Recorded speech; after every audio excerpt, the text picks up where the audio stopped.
Hello नमस्कार friends, हमारे channel में आपका स्वागत। हम आपको बहुत ही महत्वपूर्ण जानकारी देने वाले हैं शिक्षक भर्ती को लेकर और थर्ड काउंसलिंग को लेकर। इसमें बोला गया 51,000 पदों पर थर्ड काउंसलिंग होना चाहिए शिक्षकों की। शिवराज सरकार से गुहार लगाई जा रही मध्य प्रदेश के अभ्यर्थी द्वारा।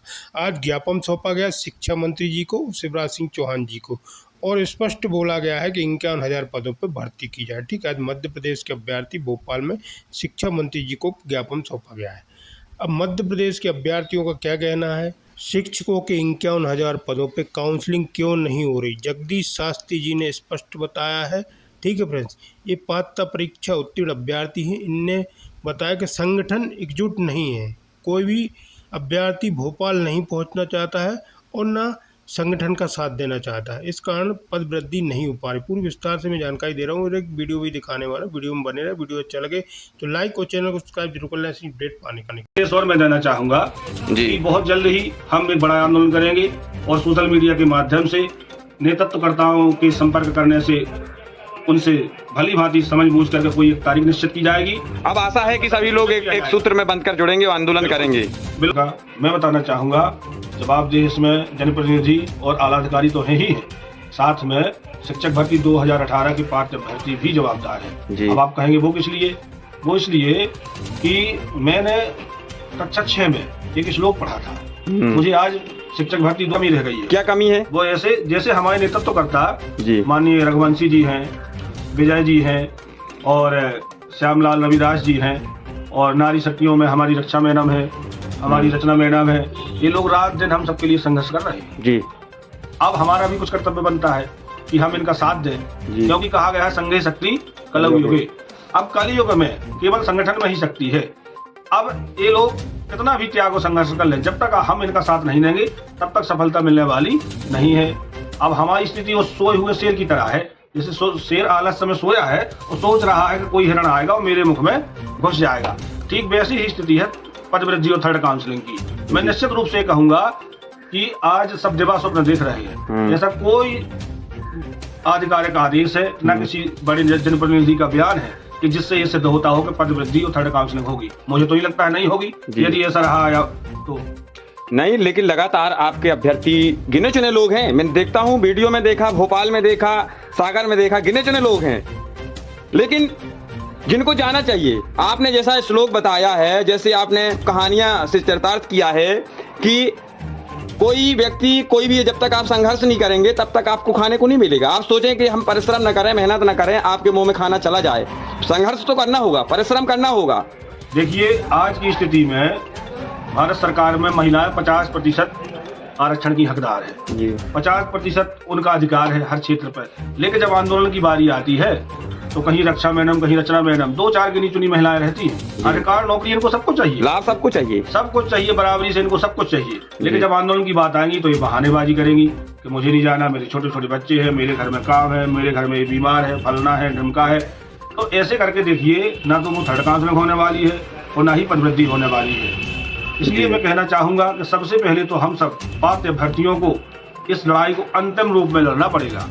बिल्कुल अंतिम लड़ाई मानकर जब हम सब घर से निकलेंगे और त्याग करेंगे, और इन नेतृत्वकर्ताओं का, जैसे संजय जी है, विजय जी है, रविदास जी है, इन लोगों का जब हम पूर्ण मनोयोग से समर्थन करेंगे, तन मन धन से, तभी जाकर के कुछ होगा। क्योंकि अधिकारी, अभी मैं बताऊंगा आपसे, अभी 6 महीने से पहले से लेकर मैं आज तक जा रहा हूँ। मुझे भी जब मैं DPI और जनजाति विभाग में गया तो अधिकारियों का तो स्पष्ट रूप से ये कहना है कि शिक्षक भर्ती 2018 पूर्ण हो चुकी है। आप लोग जाइए और अगली परीक्षा की तैयारी करिए, क्योंकि अब इसमें कुछ होने वाला नहीं है। उनका भी सही कहना है, क्योंकि वो हमारे प्रति जवाबदेह नहीं है। जवाबदेह हमारे प्रति कौन है? जनप्रतिनिधि है। तो अब जनप्रतिनिधियों के पास जाना है तो कैसे जाना है? जनबल के साथ जाना है। बिल्कुल। उनको वोट बैंक दिखना चाहिए, क्योंकि बीजेपी हो, चाहे कांग्रेस हो, चाहे आप पार्टी हो, सब लोग आजकल रेवड़ियां बांट के अपनी अपनी सरकार बना रहे हैं। हमारी संख्या ही कितनी है? आप मान लीजिए दाल में नमक के बराबर है। शिक्षक भर्ती पात्र अभ्यर्थियों की संख्या है दाल में नमक के बराबर। अब उस नमक को यदि दाल में ज्यादा कर दिया जाए तब नमक का असर होता है दाल पे। बिल्कुल। तो हमें वो ज्यादा नमक बनना है, हमें इतना संघर्ष करना है कि हम पूरे मध्य प्रदेश में इस बात को लेकर के चर्चा हो कि ये भी कोई मुद्दा है। जी। जब जनबल दिखेगा जनप्रतिनिधियों के बीच में, उनको लगेगा ये भी हमारा वोट बैंक है, तब तो हमारा काम करेंगे। अधिकारी हमारा काम करने के मूड में बिल्कुल नहीं है। वह साफ साफ शब्दों में कह चुके हैं कि ना कोई पदवृद्धि होगी, ना कोई काउंसलिंग होगी। ये है सच्चाई। अब कोई चैनल वाले चाहे जो कहते रहे, चाहे।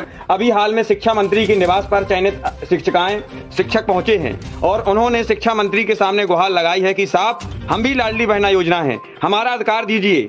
और तमाम आपके अभ्यर्थी हैं, विजय जी हैं, जैसे रघुवंशी जी हैं, आपने नाम गिनाए हैं, ये लोग लगातार संघर्षरत हैं, संघर्ष कर रहे हैं। और अभी हाल में मुख्यमंत्री जी से भी उन्होंने उनके समक्ष अपनी विषय रखा और उन्होंने कहा भी, शायद मुख्यमंत्री जी के ध्यान में है यह बात।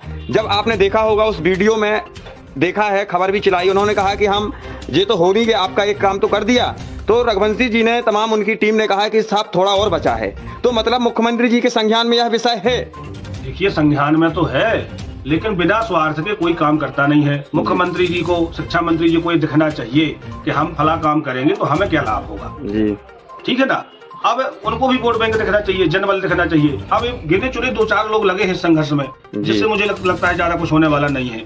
और लोग अपने घर में केवल जवा स्वप्न देख रहे हैं, इससे कुछ हासिल होने वाला नहीं है। इसलिए यदि हमें वास्तविकता कुछ पाना है तो इस लड़ाई को अंतिम रूप मान करके, अंतिम लड़ाई मान करके, क्योंकि जो चयन परीक्षा वर्तमान में वर्ग की संपन्न हो गई है, इस आधार पर अगले चुनाव में चाहे वो बीजेपी की सरकार आवे, चाहे कांग्रेस की, चाहे आपकी सरकार, कोई भी सरकार शिक्षक भर्ती करने के मूड में नहीं है। इसलिए हम सबके लिए यह अंतिम अवसर है। अंतिम अवसर मान करके हमें हर प्रकार से इन नेतृत्वकर्ताओं का सहयोग करना है, संगठन का सहयोग करना है। और हमें भोपाल में और हमारे जिलों में, हमारी तहसील में कहीं भी कोई जनप्रतिनिधि की सभा होती है, कोई मंत्री आता है, सीएम साहब आते हैं, तो हमें वहां पर निश्चित रूप से, भले ही हम 4 की संख्या में, हमें ज्ञापन देना है। हर तरीके से जब उनको लगेगा कि पूरे मध्य प्रदेश में व्यापक इसका असर है, तभी हमारा कार्य होगा, अन्यथा नहीं होगा। बिल्कुल सही बात है। संगठन में शक्ति है, कहते हैं भारत देश हमारा है।